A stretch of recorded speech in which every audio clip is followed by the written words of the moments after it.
Hey everyone, I've been doing some talk show style interviews lately. Unfortunately, this one was from 4 months ago and I'm only just uploading it now, but it's with a good friend of mine, Steve Willard. He's a lead software engineer at TetraScience. And this is a list of all the topics we talked about in order. So if any of these sound interesting to you, I hope you'll check out the rest of this video and yeah, enjoy the interview. So Steve, we have known each other for a very long time. I want to start off with hard hitting questions. Have you ever written code with a bug in it? Yes, Well, very okay. often. Very often. Oh no. Okay, no. So some serious questions. I actually do want to start with something that's probably a little bit heavier than most interviews might start. Um, you mentioned some topics that you wanted to talk about in this interview potentially. And then I was looking through your LinkedIn and I found out that you currently have two jobs.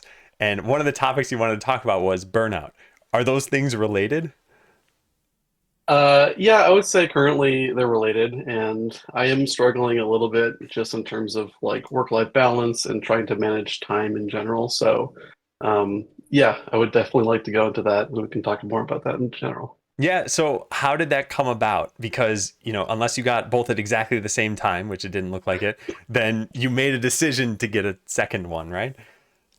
Yeah, yeah. So, the short of it is, I used to work for this AI consulting company called Manifold. It's like a Boston-based company, and we work with different clients to basically build software for you. And one of the clients was this very small healthcare startup called Braver. These two Rhode Island doctors, they wanted to spin off and kind of like expand their treatment and offer it eventually nationwide. So they broke out of their hospital and they're like, let's build a startup to like have this tech-enabled healthcare company, and let's hire this like fancy boutique AI consulting company to make it happen. We hit it off, so I was kind of the lead on that project, and I got along really well with the doctors there and kind of joined forces with the team. I'm in the Boston area, so I was able to kind of like drive down there and kind of be more embedded with them and build them some cool solutions to automate their workflows essentially. Hmm. Um, Anyways, I decided to leave Manifold, and I'm like, hey, I want to keep this thing going. I like working with you. Let's try to figure out like a basically an hourly rate that would make sense, where I can try to maintain some sanity and make this worthwhile for both of us. I had never done really any contract work at all, uh, but we were able to come to an agreement on like an hourly rate and like roughly how many hours per week. And that's all going well. It's more of just like I'm having a hard time like juggling that with my full-time job and family stuff all at the same time. Yeah. So how many hours does it end up being on average? Somewhere in the realm of like 20 to 30 per month. Oh, per month. Oh, okay. Okay. Yeah, not per week. Okay. Yeah. So if we were to just divide there, it's something like 5 to 7 per week. Yeah, that's accurate. Okay. And how do you balance that throughout the week? I am curious because, if it's 5 hours on one day, that's very different from 2.5 hours on 2 days, for example.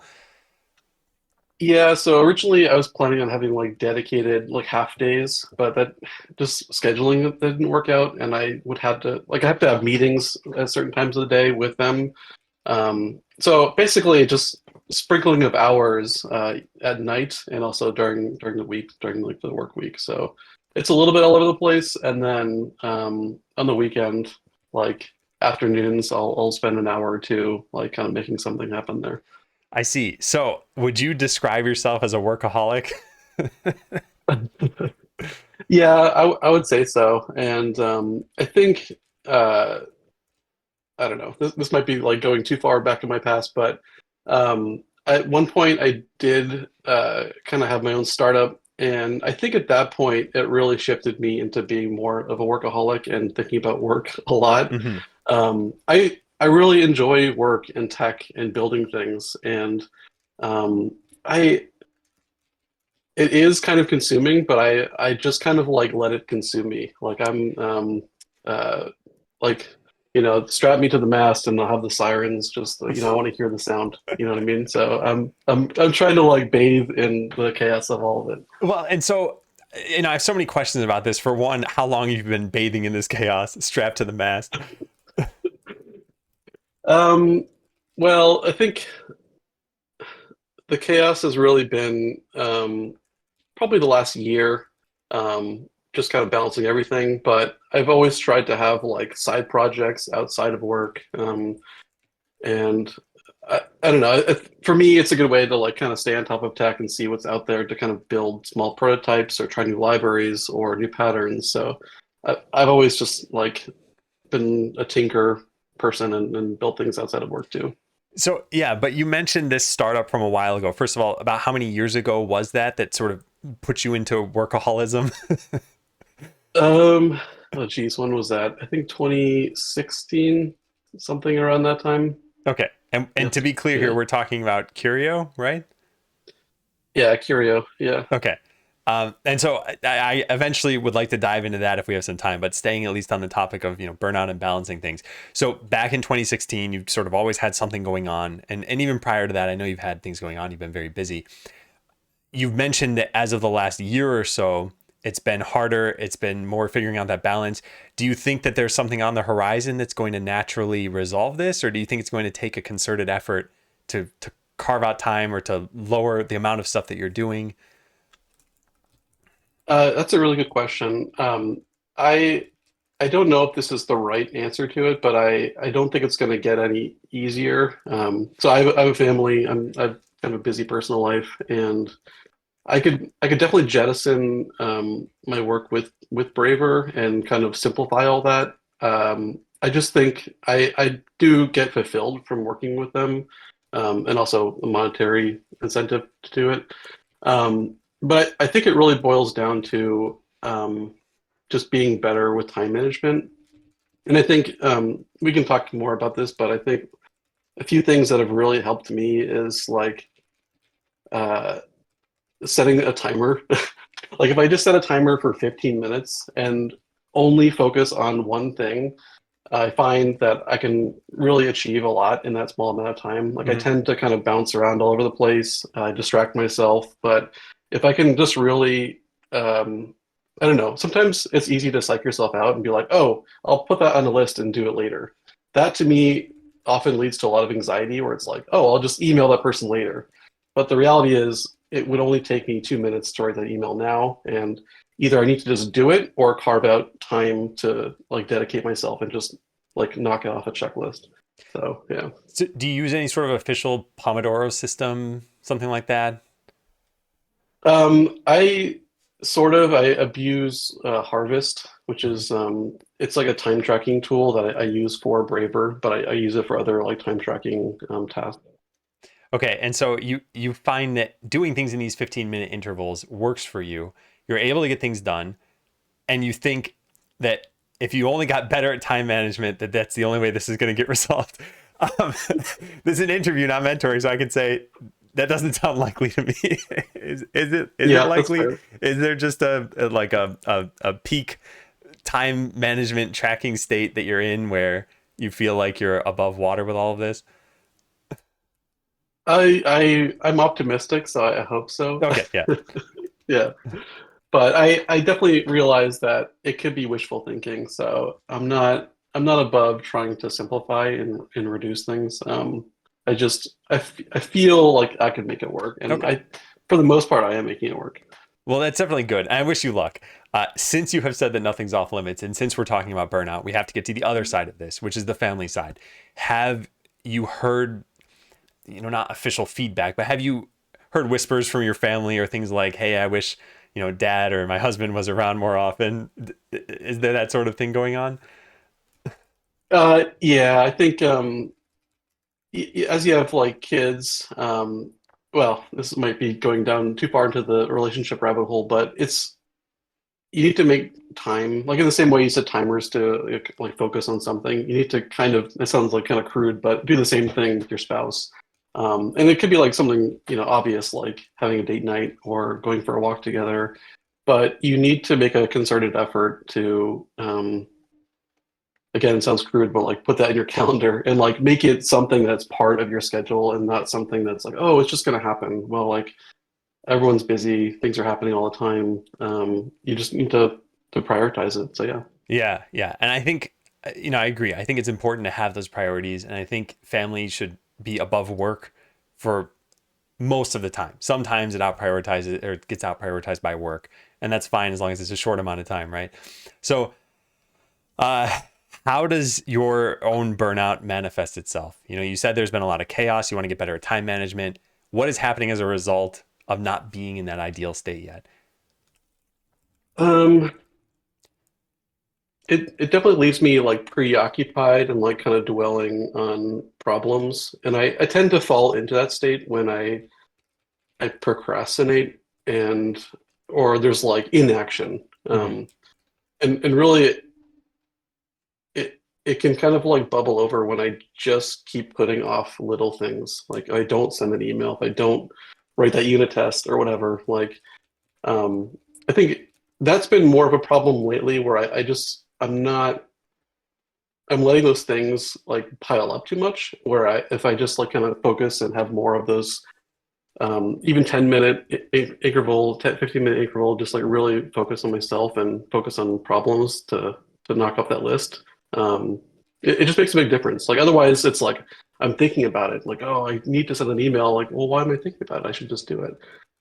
But it takes me out of being present, with my family, and that's just not fun for anyone really. Yeah. Do you find, maybe this is a leap, but do you find that you have a hard time going to sleep at night because you're thinking about too many things? No, I sleep pretty well. Okay. It's not that, but it does like the other day I was playing Final Fantasy VII Remake, not the Rebirth, but the older one, because I haven't played it yet. And I for the first like I don't know 10 minutes of me playing the game, I was like barely paying attention to the game. I was like thinking about work and other stuff, and that was like it's just not fun at all. Like, why would you play a game and not like enjoy it? But as I just like kept playing it, and then I totally forgot about work, and it was awesome. It was great. I was just like in the moment, like having fun. So that that's like stunk. Like I shouldn't have that like lead time of like not enjoying this thing. Ideally, no, but I think it's hard for anybody to transition between activities like that. And I myself have found I've been on vacations in the past where I haven't been able to enjoy the vacation. I've just had this gray cloud of stress hanging over me for most of it.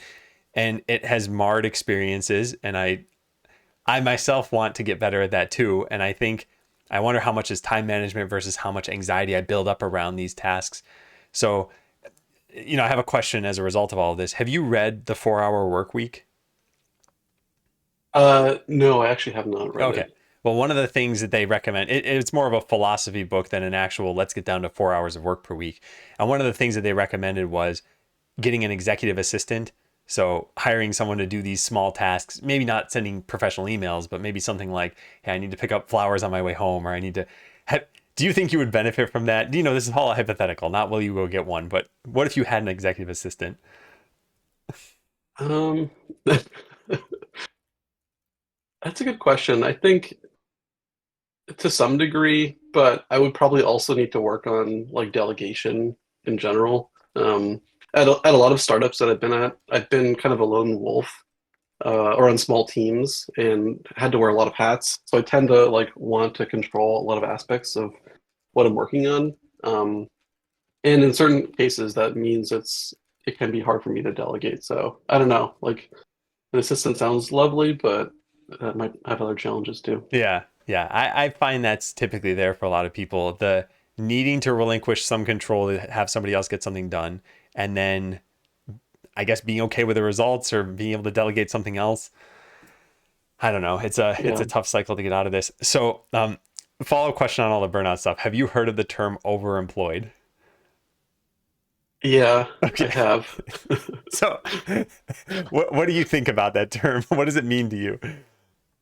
Well, I have heard it, but why don't you explain Okay. your definition So of it? I think it's got a negative connotation generally. I think it's typically used to be ripping off a system. So, for example, people get two different full time jobs and they're essentially putting in half the amount of work at each job so they can get full time salaries. And then by the time they're caught, well, they've already reaped enough reward from the system.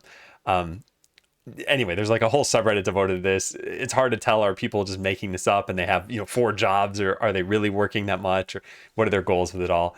Uh, if you can get your time management system to work, how long do you think you'll continue with a full-time and a part-time job? Uh, well, my original plan was 18 months, Hmm.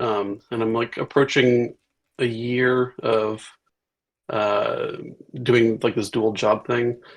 So I I think that's definitely like a turning point for me because at that point, like Braver is getting bigger and having more demands, and I think they're going to be raising some money, so like they'll have other challenges that I just won't have time to help with. So my plan is still kind of 18 months and then transition more into an advisor, and hopefully they can hire like a technical team to carry out what I've started over there. And That's the dream, anyways. Okay. So you're kind of mentioning that this is a smallish team. I think on a small enough team, let me say this the opposite way. I think on a big team, you can run into a problem where there isn't this part-time awareness. And so you have everybody, just the standard, the template is 40 hours per week. And so now you're there working, 5 to 7 hours per week, and they don't know how to assign tasks. They think you're slacking. Is there any of that happening right now at Braver? Or are they all pretty much in the loop about your involvement?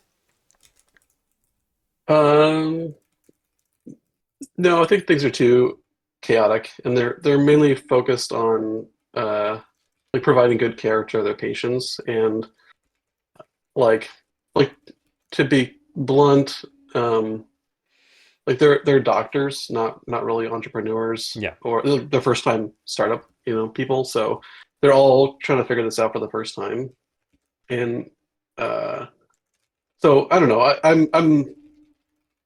I feel like the hours I put in are impactful, but I don't feel like they're waiting for me or expecting more of me. So I think there's a good relationship there. Yeah, I think that's good. I think really the ideal situation is, regardless of how many hours you're working, nobody's judging you for it, and no one's expecting more than Yeah. what you can do in that time. You do your job for that time. And so you said this is your first time doing that kind of contract work. What were the new areas to explore? What were some unexpected hurdles with that? Because you've been there for about a year, you said. Yeah. So to provide a little more context, so I worked with this other guy, Brennan, at Manifold, and we worked together on Braver. And I kind of convinced him to both join TetraScience with me and join Braver part time. So that's making this whole situation a lot more palatable because I feel like I can vent about a lot of this, and like I have someone in the exact same situation as me, and I have like kind of backup. So if I'm not available, he is, on both fronts. So I'm extremely thankful that he is in the picture, and he's a great friend, and yeah, he's just that really awesome, like really worked out for me, and I think for both of us. So there's that, and I guess the first thing we want to do is like, okay, we're like taking money from this other company. I guess it makes sense to like be legit and not like take dollar bills under the table. So we decided to form an LLC. He's in Denver, and we with like some minimal research, we found it was like more. It was just better to incorporate there as Hmm. opposed to here in the Boston area. And yeah, so we went to like LegalZoom, like spun up an LLC, got an EIN, built a company basically. And then on top of that, we got some advice to basically get some basic insurance. So like I think there's two different kinds of insurance that our company has, mainly around if we made a really bad technical error and caused like damage to the company, Hmm. we get protected from it. Or if we get hacked, same kind of deal, like a cybersecurity insurance that we have. So just navigating like business stuff, it was all kind of new to us, and yeah, So you're part of 3 companies. yeah, I guess that's true. Yeah. Have you ever considered, based on getting Brennan to work at 2 different jobs with you, of being a professional convincer? People call you in and they just need something done, and you just somehow convince people. You get them to do the thing they need. That's a great idea. No, I have not considered that. Uh, Well, yeah, anyway, those sorts but of, oh, sorry. oh no, I was just gonna make a joke that there's currently someone I'm doing a land survey, and I was like, how can I convince him to move the stake like 3 feet this way so I get a little more land? And funny you should say that. Did it work or has it not happened yet?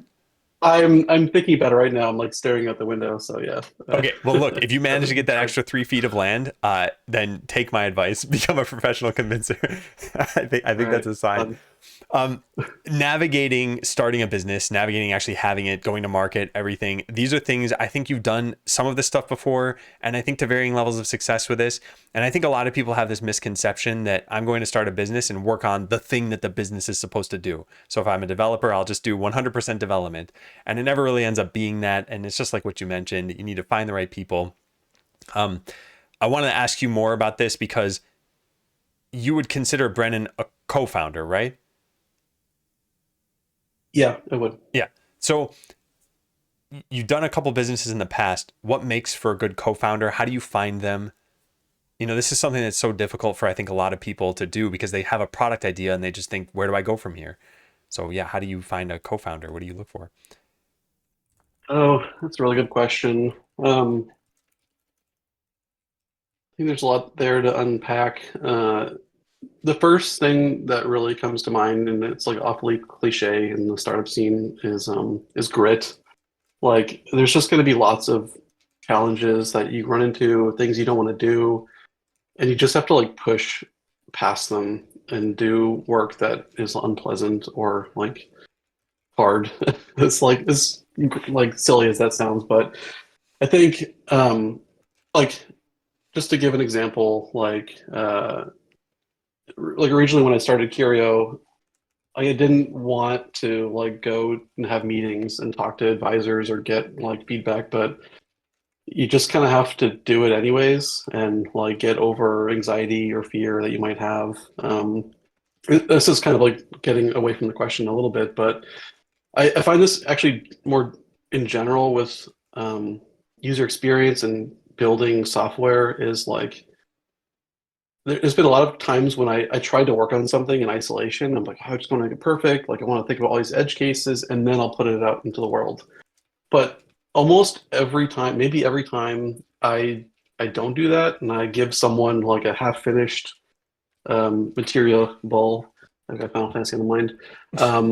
And I can see someone's like real reaction to it, and it sparks like um, I don't know, like just a new idea or something. Like just actually getting someone's reaction to what you've built and like using that to iterate. It just makes all the difference. For me, it lifts away so much anxiety around like, am I building the right thing? Are people going to want to use this?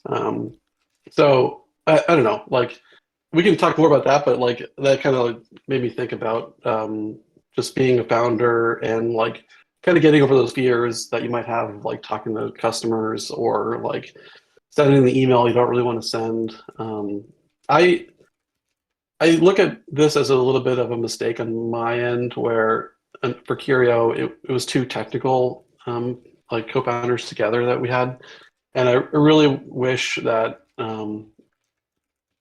one of us had more like business sense, like or like knew to build a business plan or to kind of had more experience building a company. I think we were so focused on just building a technical thing that we weren't thinking about who's going to buy it, like how much are we going to charge, what does the market look like, are we displacing competitors, are we trying to carve out a new market? So yeah, a lot there to consider. Yeah, there's a lot to unpack, even kind of on my end here. So let me go back because I wrote a couple notes. Uh, There was the last part you mentioned about Curio. Oh, the business sense. Oh yeah. So Bill Gates. Do you know anything about Bill Gates's like life or journey building Windows and that sort of thing? Bits and pieces. I'm Okay. not well versed in Bill Gates though. I'm also not well versed, but from what I understand, he ended up becoming a jack of all trades, and he's very smart, so he became a good jack of all trades. Learned how to write his own contracts, learned how to seek out business, and yet he had Steve Ballmer there for some amount of time, and he handled the business side. You yourself have said it takes grit. you must have learned a lot about business since then, doing Curio, now having this LLC. Do you feel like those are passable skills? Do you feel like you want to develop those more? Do you think you'll have more success if you were to do another startup in the future? Um, I think probably yes to all of the above. Like Mhm. I want to keep working on it, and it's kind of like I've almost exclusively worked at startups. I really like being on small teams and being close to the customer, and just being part of something new or novel is exciting. And I think like uh, every time I do it and like meet new people and new experiences, I feel like I'm getting just better at like figuring out what to build and to have a better sense for like how to be closer to the customer, because that really makes a huge difference. Like again, just going back to like getting customer feedback early and often, being connected, and like actually solving someone's problem as opposed to like thinking you know what their problem is. It makes a huge difference. Yeah, and this represents a shift in software development life cycles. I remember learning way back in school about, the waterfall model or whatever, where anyway, it's how you build the software and how you release. And product cycles have been shrinking and shrinking to the point where I don't even know what Firefox's version is up to right now, but it's very large, right? It's the kind of thing where like they've had so many releases, we have continuous integration and delivery. What you said, I think, is really impactful because to me, it plays into what is an MVP, what is a minimum viable product. And the way that you know that is partially coming up with it and then partially seeing how it's playing out. How does your customer feel about it?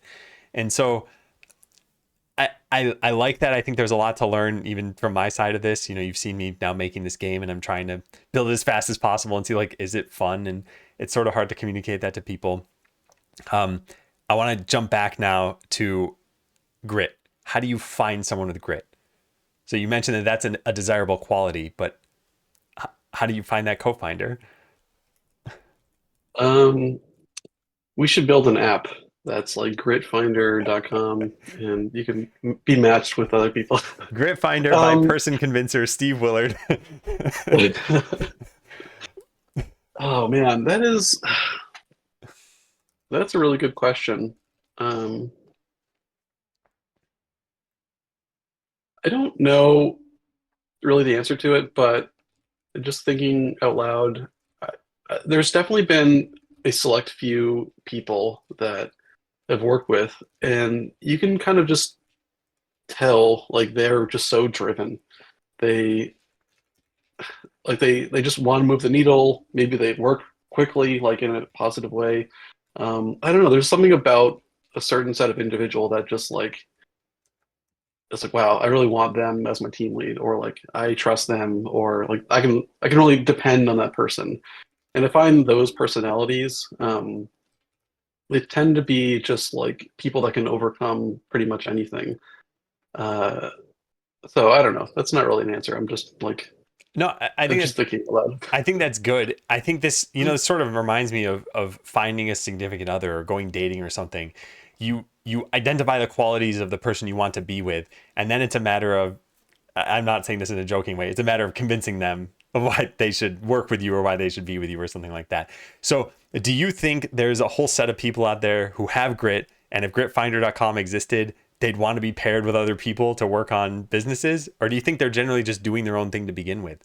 Like, how many times can you align with someone's opportunity here and they're not just, doing their own startup? Like you found Brennan, but what if you'd found him 3 months later and asked, would it have still gone that way? Yeah, I don't know. I remember I think at Curio I joined like a gritfinder.com thing. Like there are apps that try to do this where they try to match potential founders together. And it was not pleasant. Like I just didn't get any like I felt like I was dating. I didn't get any responses. Yeah. Like there was no real excitement from any of it.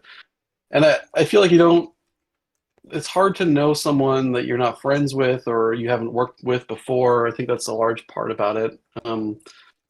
So I don't know, like it maybe that really is the best way. You have to meet people like through working together or to overcome some challenge together. I don't know if you can like just really smash two like random co-founders together. Yeah. Okay, well, this is perhaps a leading question, but do you think something like a code jam helps with that? A hackathon? you do a project at your work or you participate in whatever, a game jam or something for fun. Do you think that would help you find someone like that? Yeah, I think so. There's been, it almost feels like just open source in general has that same effect. Like you meet other passionate people online, whether it's a code jam thing or just an open source project. I feel like that's how friendships are formed, and you can find people with a like interest and that are equally um, or match like the level of commitment that you're looking for. So yeah, I think that is a good way. Okay, yeah. Well, I wanted to go back to a couple other things that I had, at least on the topic of burnout, and we can kind of wrap this up unless you have any other thoughts.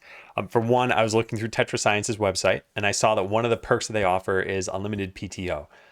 What are your thoughts on that as a perk?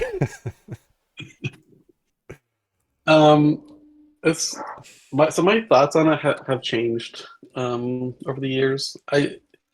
So being in many startups, that is almost always like the main perk, or like I don't know, that's like what everyone says. I think on paper it actually cuts down on a lot of paperwork, and there's like benefits for doing it for the company more so than anything. And I think most people that have unlimited PTO, they take less time off than like a set number of weeks or days, for example. I think it's easy to like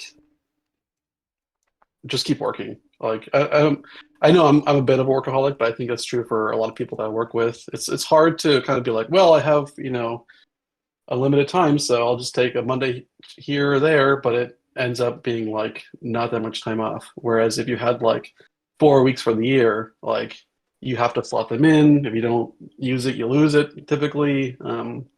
So I don't know. I appreciate like a little bit of time, but I feel like maybe it's just me personally. I have to put in more effort to like use more of that time, I guess. And I don't know. Maybe do you have the same? Do you have unlimited PTO?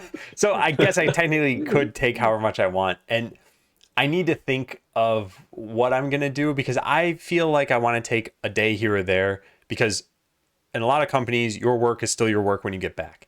And that's certainly true when you're the only person working for a company. So, there's no one else to delegate your work to. So there's some amount of time I want to take, but then there's some amount of time that my wife wants me to take too. We go on a trip together or something like that.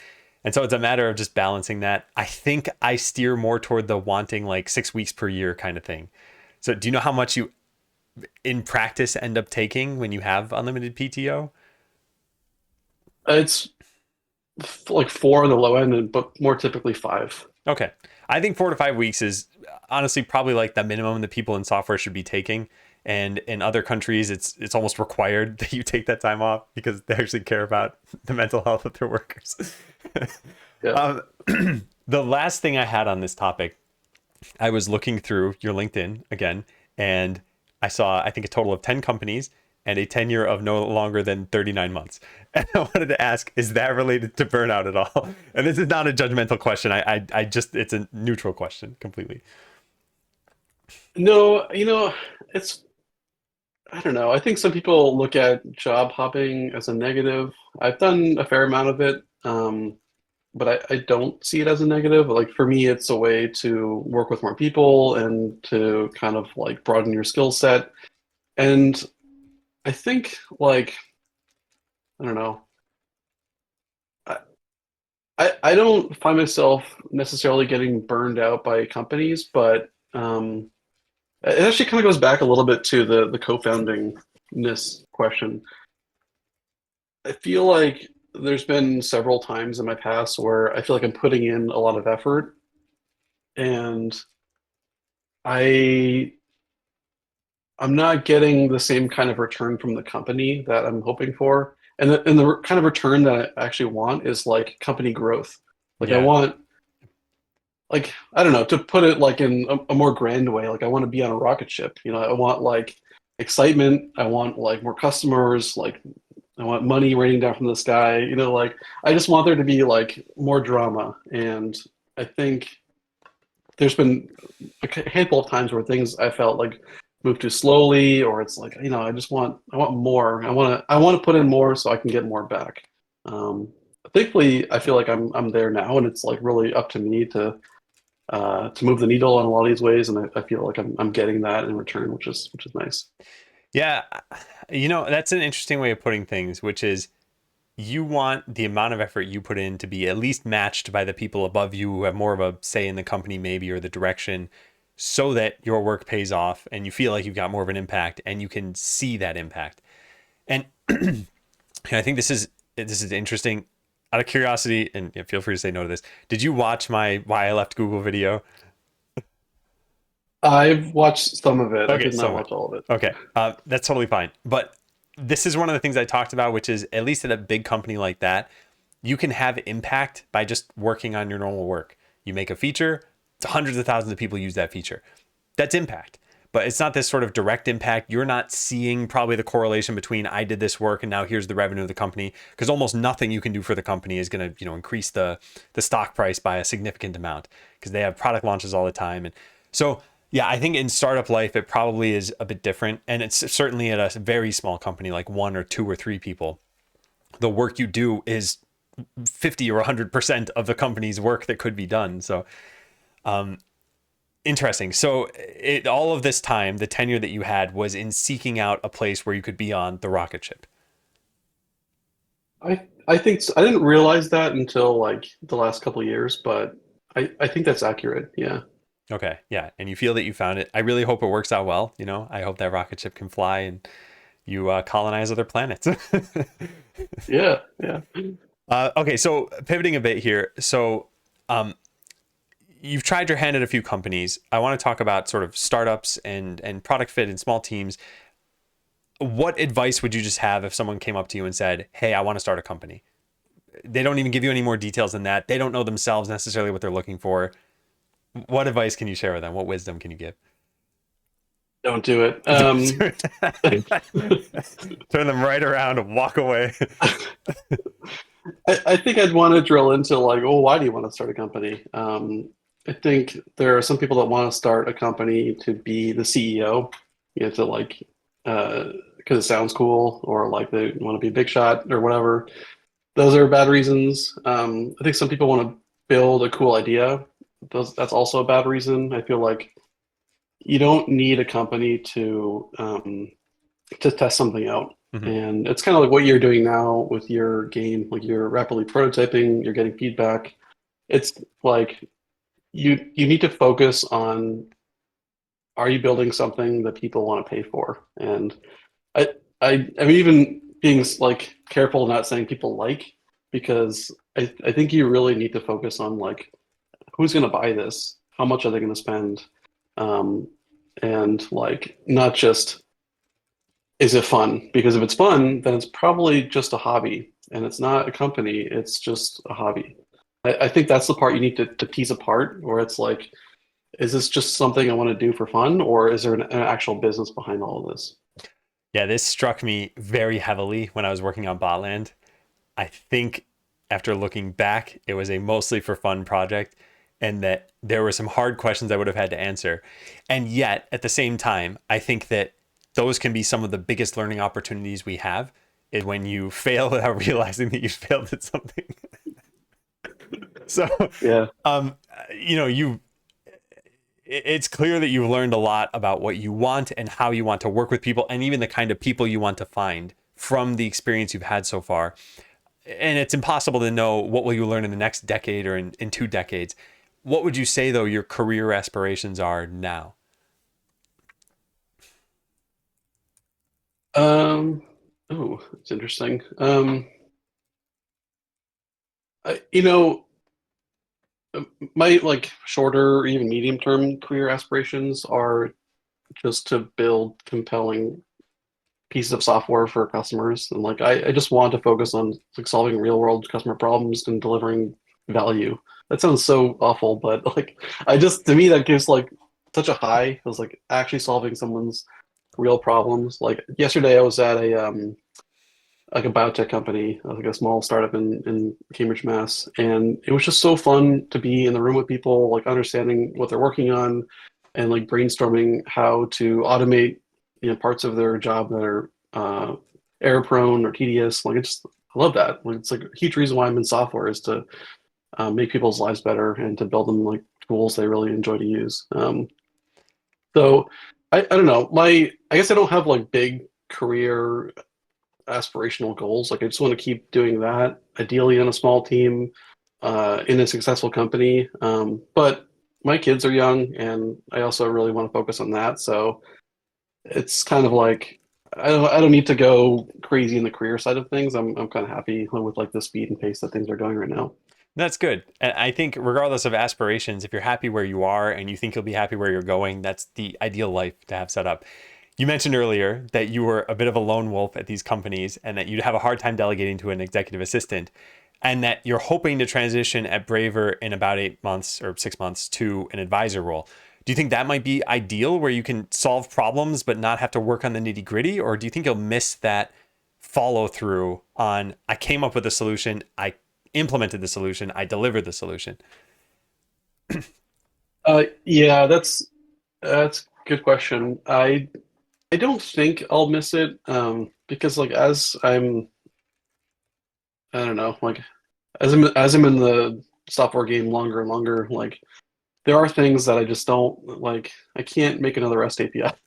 I can. I just like there are things that are like kind of feeling more tedious, or like writing another Docker file for XYZ or whatever. And so some of those things are becoming a lot easier to delegate because I simply just don't want to do it anymore.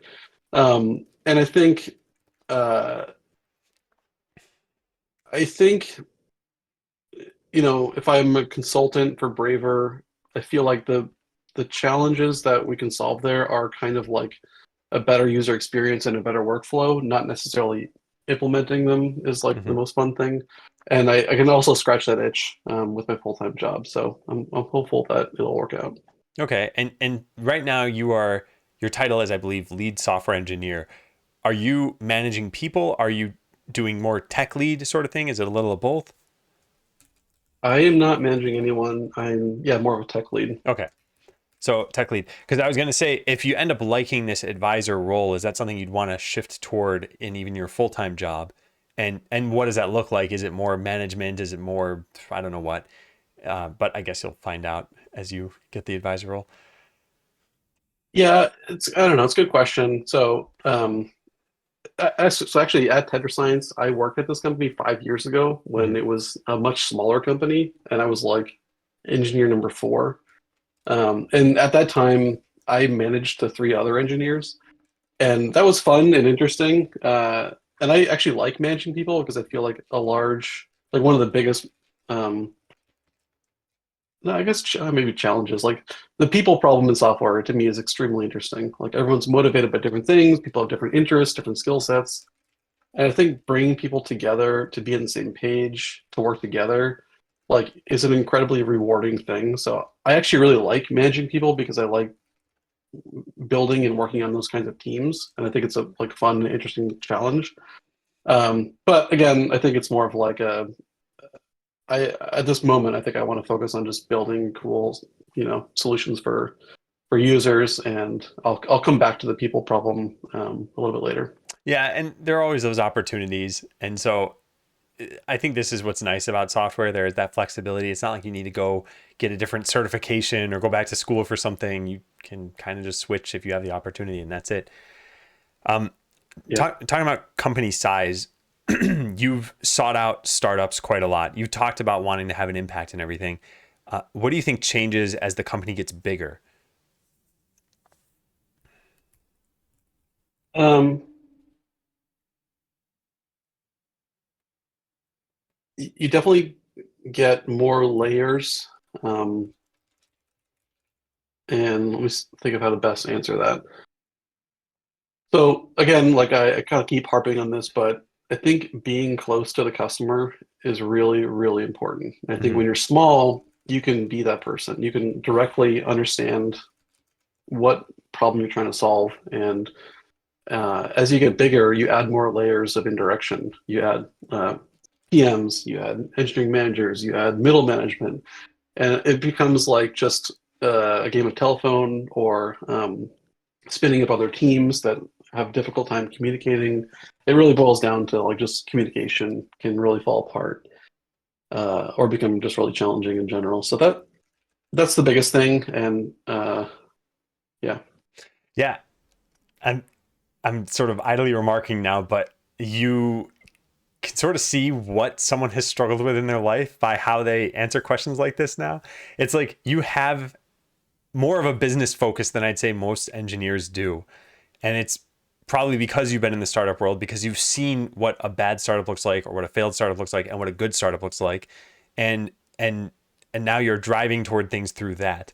Whereas I think a lot of other engineers are maybe well, partially at bigger companies, those layers also afford you the ability to completely ignore the customer. If you want to just do what your manager tells you, there are roles for you out there for that. So it's interesting to me to hear this, and it's, helping steer my own endeavors that I want to do. I want to ask you some yeah. kind of general questions that I've had. One is, since your career started, how do you think software has changed? How has it evolved in that time? What's different for you? Um,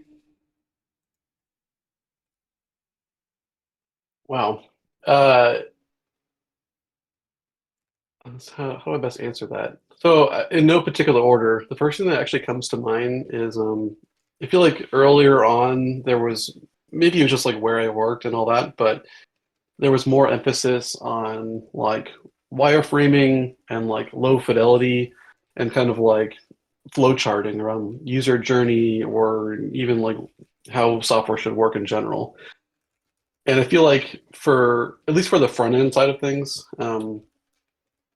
like people like immediately go into Figma or like high fidelity mocks or like and I think that's even been like crazy more accelerated by AI.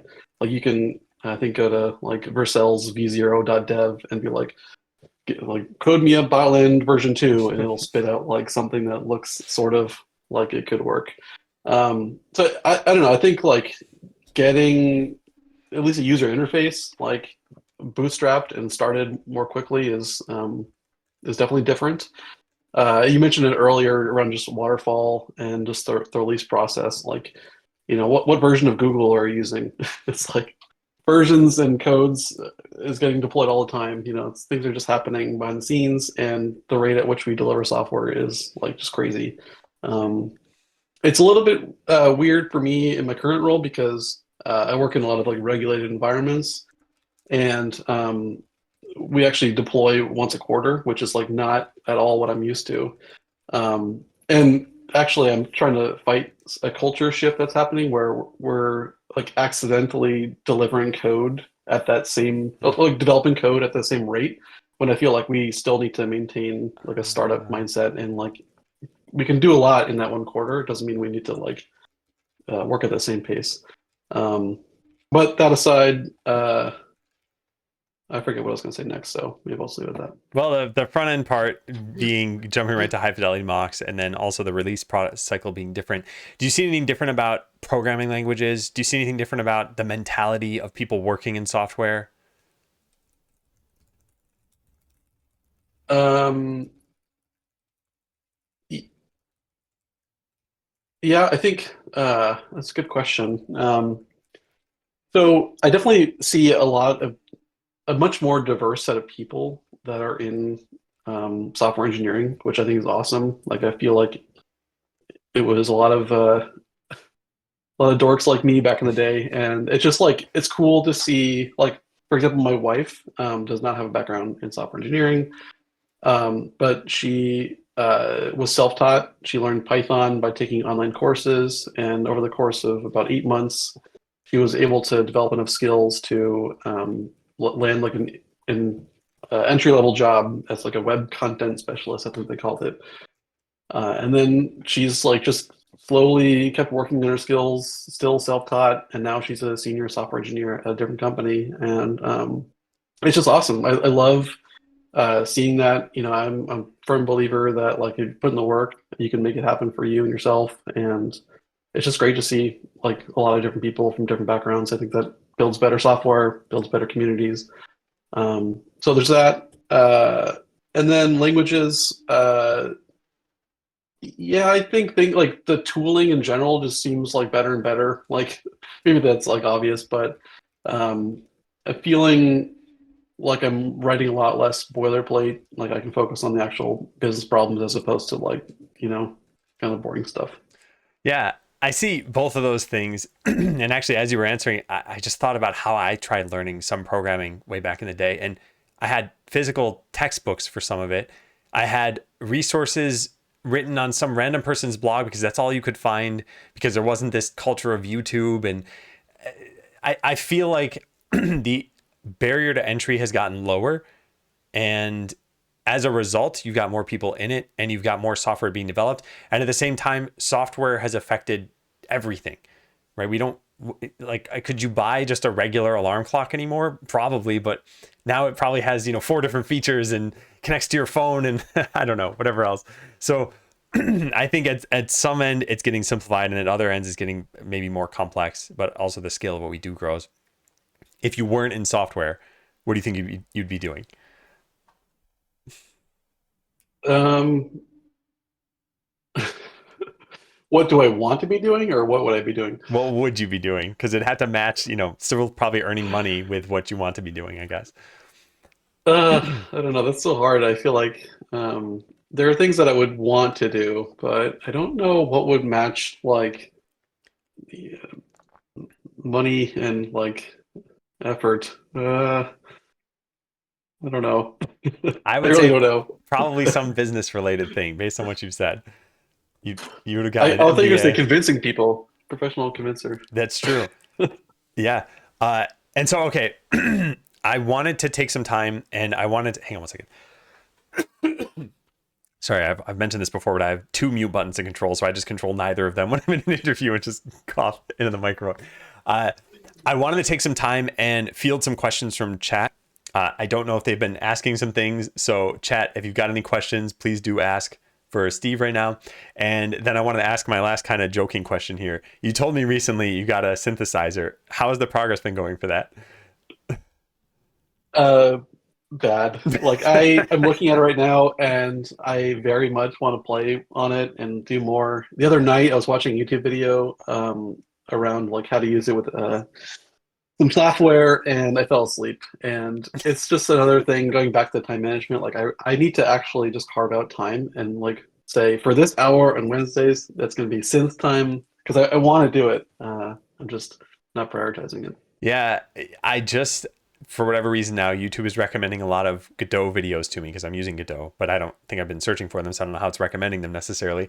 Um, anyway, I've been looking at some of those and seeing what other people do does make it seem more possible. I don't know if you've been, that video you were watching. I don't know if it's something where it's like, hey, if you're looking for ideas or how you can get started with this sort of thing, here's how you can go about it. But to me, just seeing someone else do something and proving that they can do it makes me more motivated to want to do it. I don't know if you'll feel that with the synth, but anyway, we got a question, so let's see.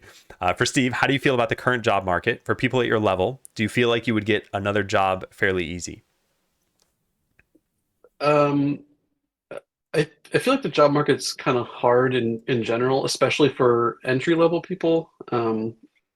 But for me in particular, I don't think I would have a hard time. I think I'm pretty flexible in terms of domain, so I'm pretty open to like where I would work. And I think there's a healthy demand for like senior level people. Okay, yeah.